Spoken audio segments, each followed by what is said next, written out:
Explorons la méthode avec tuile algébrique pour compléter le carré dans une expression où le coefficient dominant est négatif. Avant de compléter le carré, nous allons commencer par factoriser ce négatif qui se trouve devant l'expression. Nous obtenons donc négatif x au carré moins 2x moins 3.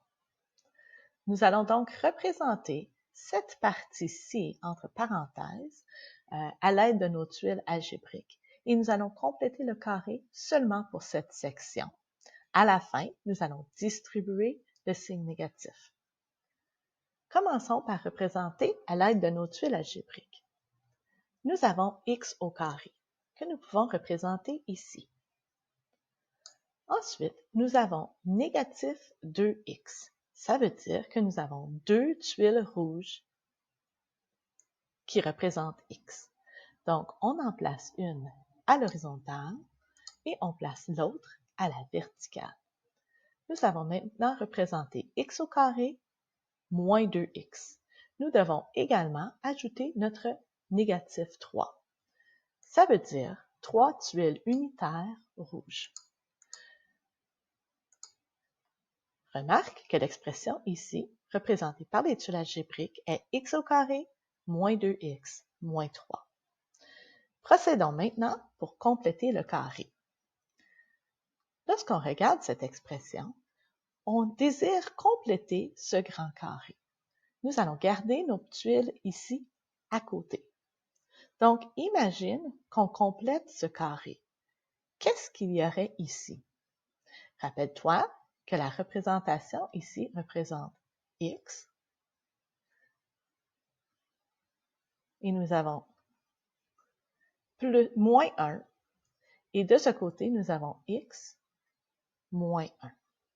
Donc, négatif 1 fois négatif 1, ça ferait positif 1. C'est la partie qui nous manque dans notre carré. Nous pouvons donc réécrire l'expression qui représente l'aire de ce carré comme étant x moins 1 fois x moins 1, donc longueur fois largeur, ou côté fois côté. Mais cela, ça représenterait le grand carré.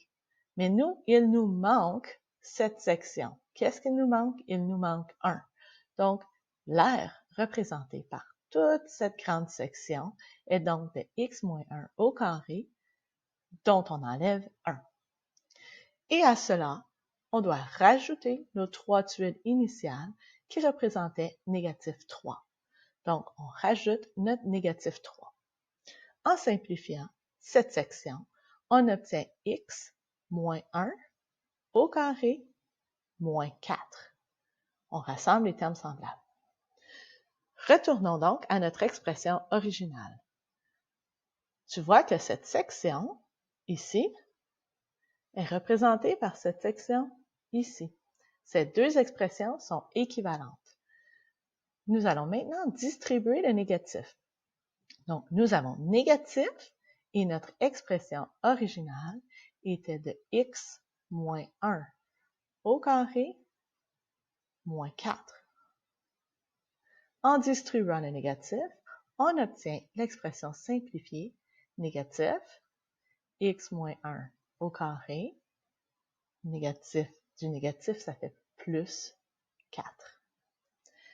Cette expression est donc l'expression sous forme canonique pour notre polynôme original.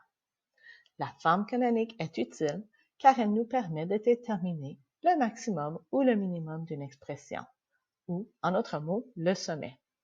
Dans ce cas, les coordonnées du sommet sont en x plus 1 et en y plus 4. C'est une parabole qui est ouverte vers le bas puisque le coefficient dominant est négatif. Puisque la parabole est ouverte vers le bas, son sommet se trouve ici, nous parlons donc d'un maximum.